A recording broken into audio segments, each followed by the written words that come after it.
which one would you control? Number 2 is start to connect with the ethereal body, meditation, breathing, ice baths, high intensity training, yoga, meditation. Try a fasting protocol. We're not designed to eat 6 to 8 meals a day, guys. We're not designed that way, right? These are things that you can do that people don't talk about in investing. That's why we're able to make good, sound, emotional decisions, because it's not about money, guys.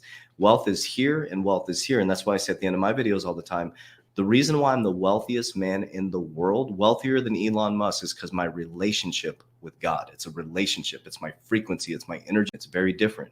So when somebody says that Bitcoin is going to go to 100,000, it doesn't affect me.